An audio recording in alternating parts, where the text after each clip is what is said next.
YCP Ponnuru నియోజకవర్గ సమన్వయకర్త Ambati Murali SP కార్యాలయంలో జరిగిన పీజీఆర్ఎస్ లో పోలీసులపై ఫిర్యాదు చేశారు. అనంతరం మురళి మీడియాతో మాట్లాడారు. మామిళ్లపల్లిలో అప్రజాస్వామిక దమనకాండకు ఎమ్మెల్యే ధూళిపాల నరేంద్ర కారణమని ఆరోపించారు. Ponnuru rural SI, CI, Tenali CI, ఎస్ఐపై చర్యలు తీసుకోవాలని డిమాండ్ చేశారు. పార్టీ నాయకులు, కార్యకర్తలు అంబటి మురళి వెంట ఉన్నారు.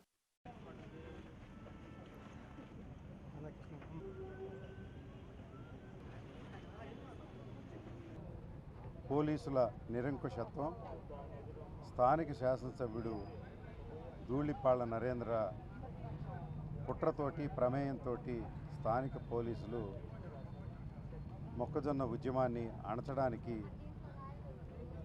చేసినటువంటి ప్రయత్నాలు మీడియా ద్వారా మీ అందరికీ తెలుసు.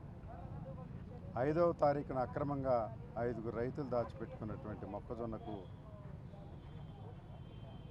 తెలుగుదేశం పార్టీకి చెందినటువంటి ప్రముఖులు, గూండాలు, 4 వేల పోలీసులు, అగ్రికల్చరల్ ఆఫీసర్లు వచ్చి మామళ్లపల్లి గ్రామంలో నా ఇంటి పక్క ఉన్నటువంటి గోడౌన్ను పగలగొట్టి వైఎస్ఆర్ కాంగ్రెస్ పార్టీ జెండాలు తమతో పాటు ఒక బస్తాడు తెచ్చుకొని వాటి మీద జల్లి ఇది అంబటి మురళీకృష్ణ మొక్కజొన్నలని అక్రమంగా నిల్వ చేశానని, నేను దళారి అని ధూళిపాళ్ల నరేంద్ర ప్రమేయంతో చెప్పినటువంటి విషయం మీ అందరికీ తెలుసు. అదే రోజు సాయంత్రానికి ఆ గోడౌన్ సోదా త్రివేణిదని వారికి ఒక నోటీస్ కూడా ఇవ్వడం జరిగింది. కమర్షియల్ గోడౌన్ కింద 5,000 రూపాయలు చెల్లించమని. అంతేగాని ఆ మొక్కజొన్నల అక్రమాలని కానీ, ఆ గోడౌన్ నాదని కానీ, ఆ సరుకు నాదని కానీ వారు ఎక్కడ చెప్పలేదు. మళ్ళా 10వ తారీఖున స్థానిక ఎంఆర్ఓ వచ్చి మామిళ్లపల్లి గ్రామంలో లా అండ్ ఆర్డర్ ప్రాబ్లం ఉందని అదే గోడౌన్ని వాళ్ళు పగలగొట్టిన తెలుగుదేశం పగలగొట్టిన గోడౌన్ని మళ్ళా తిరిగి బాగు చేయించి సీల్ వేయడం జరిగింది. 5వ తారీఖున ఎవరైతే దౌర్జన్యం చేశారో వారు స్థానిక రైతులు ఇచ్చినటువంటి కంప్లైంట్ మేరకు 31 మంది తెలుగుదేశం నాయకుల మీద కేసు నమోదు చేయడం జరిగింది. ఆ కేసులో ఉన్నటువంటి నాయకులు ఎలాంటి వాళ్ళంటే వాళ్ళ అనామకులు కాదు, ఇంపార్టెంట్ పార్టీ ఫంక్షనరీస్. ఒకటి చేబ్రోలు మండల అధ్యక్షులు, పొన్నూరు మండల తెలుగుదేశం అధ్యక్షులు, కాకాని మండల తెలుగుదేశం అధ్యక్షులు, పొన్నూరు పట్టణ అధ్యక్షులతో పాటు ప్రముఖమైనటువంటి పదవులు కలిగిన 31 మంది తెలుగుదేశం నాయకుల మీద కేసు నమోదు చేయడం జరిగింది. ఆ కేసులో ఉన్న వాళ్ళందరినీ పక్షపాతంగా ఈ ప్రభుత్వం అరెస్ట్ చేయగలిగితే తెలుగుదేశం పార్టీ పొన్నూరు నియోజకవర్గంలో 0, నరేంద్ర రాజకీయ భవిష్యత్తు 0 అయిపోతుంది.